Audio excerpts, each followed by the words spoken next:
Hi, I'm Mrs. Klein and I'm back. So, after doing that video yesterday on describing my monthly subscription to the Letters from the Sea Tower by Brianna Joy, I've decided, since I got this letter in just the other day, I'm just going to make this a monthly thing where I describe my reaction to her monthly letter.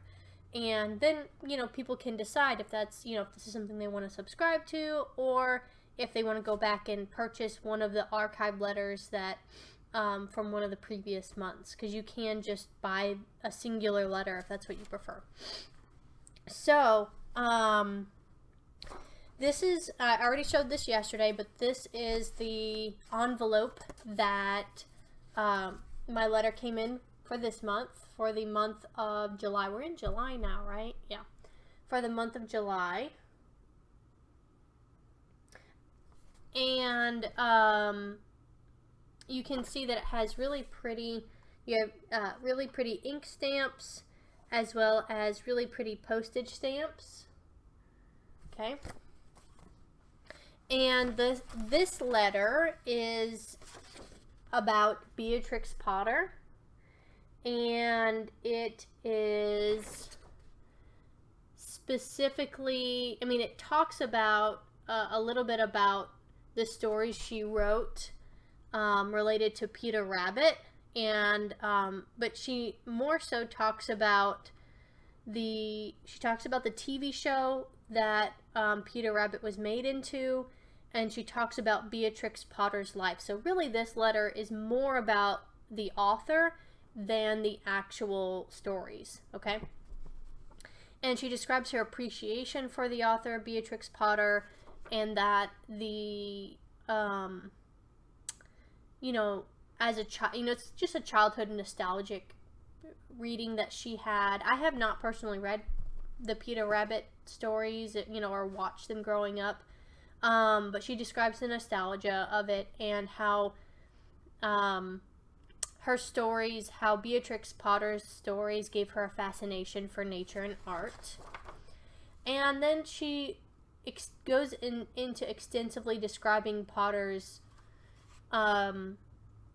life. So she explains that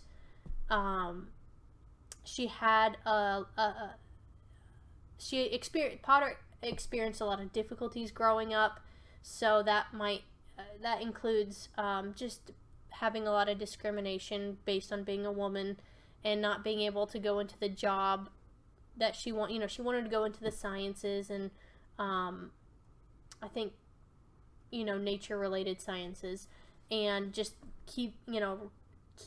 there were multiple barriers in the way, and her parents were kind of strict, and then her engagement to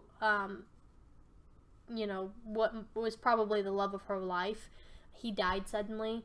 So she explains all of these disappointments that Beatrix Potter experienced.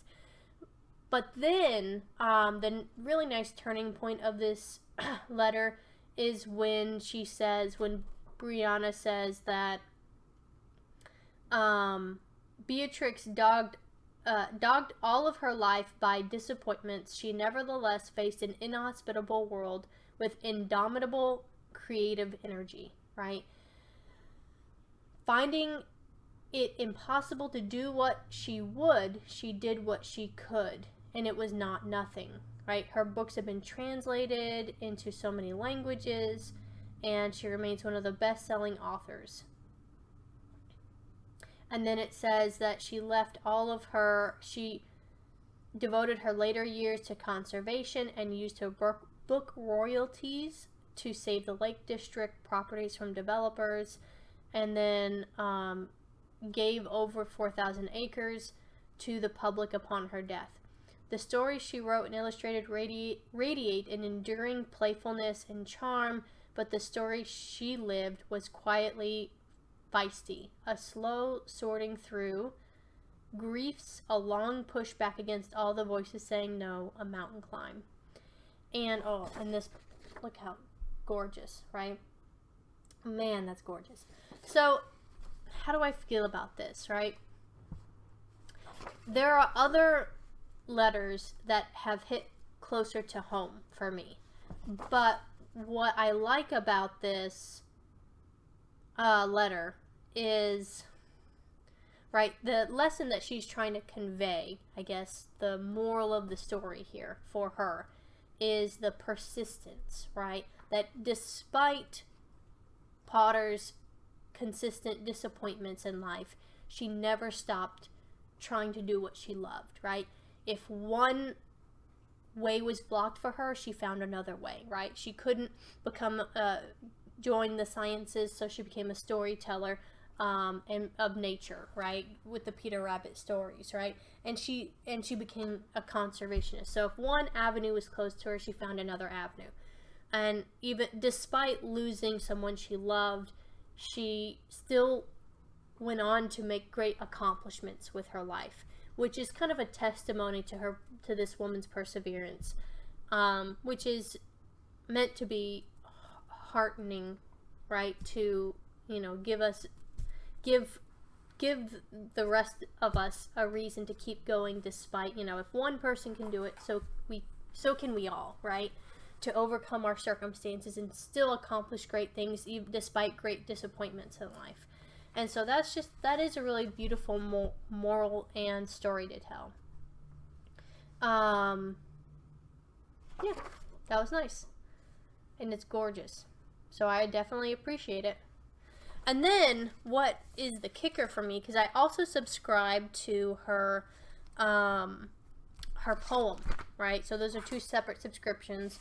Her poem, titled Summer of the Oystercatchers.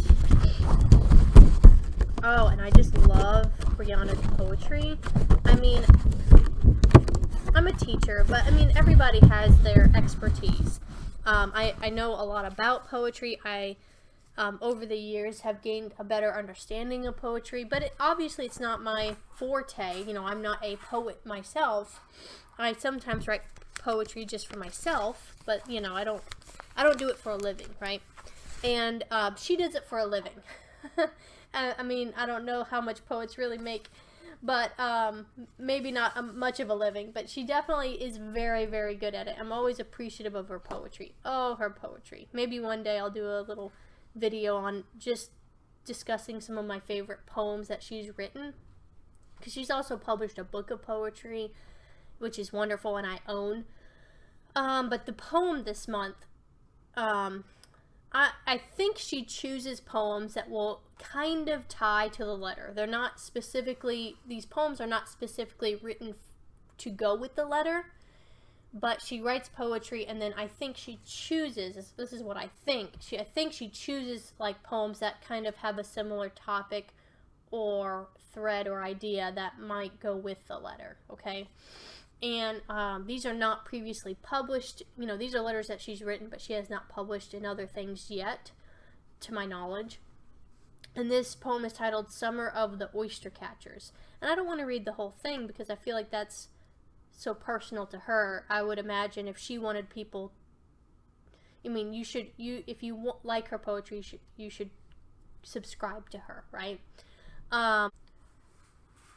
Summer of the Oystercatchers, which she describes. Oystercatchers are eye-catching shorebirds, waders with flame-colored beaks longer than their faces, stark black and white plumage, and a piercing soprano call.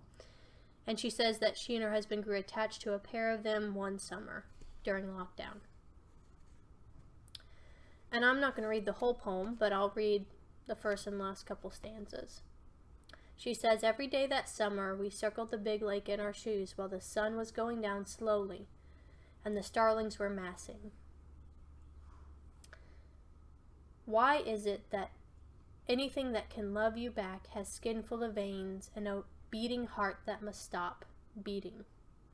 When I found one of them on the shore, its gorgeous lips parted and its wings stiff with mud, I did not tell you, though a stone settled in my heart.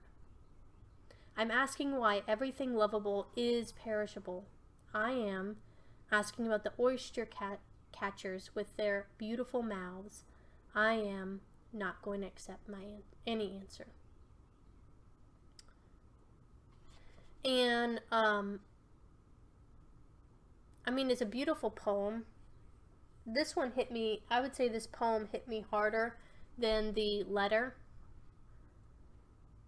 But, I mean, whenever you're talking about the death of a beautiful thing, right? Something familiar.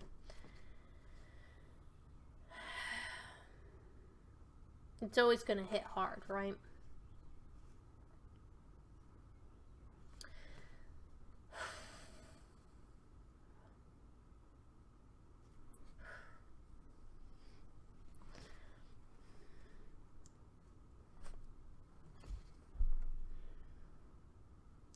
And, you know, personally, I don't know.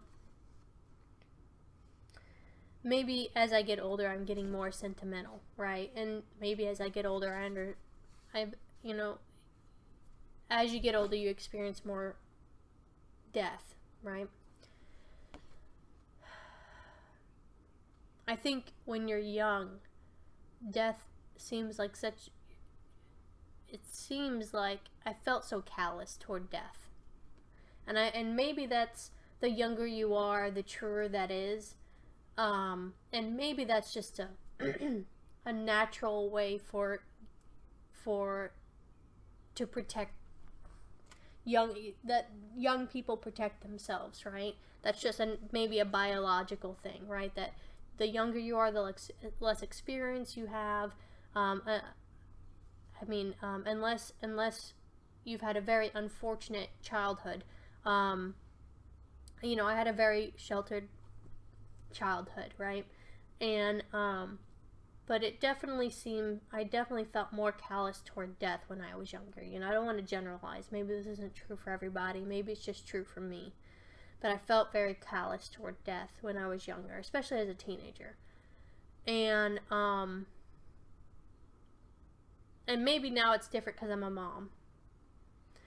And I'm a lot less callous toward it. And I'm not sure what causes that, but experience and time and all of those things. But there is no acceptable answer, is there? Anywho, and that's my reaction to that.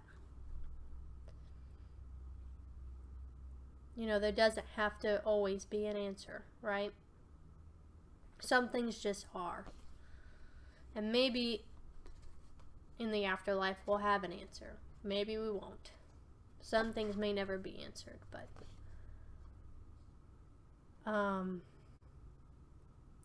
that's a beautiful poem. That's what I have to say about that. So I hope you're having a good day, and if you're interested, go check her out. I just want to. I'm just doing this because I want to. I'm gonna do a reaction to each month to her letters, and that'll be that. If you have any questions or comments, leave them down below. Bye.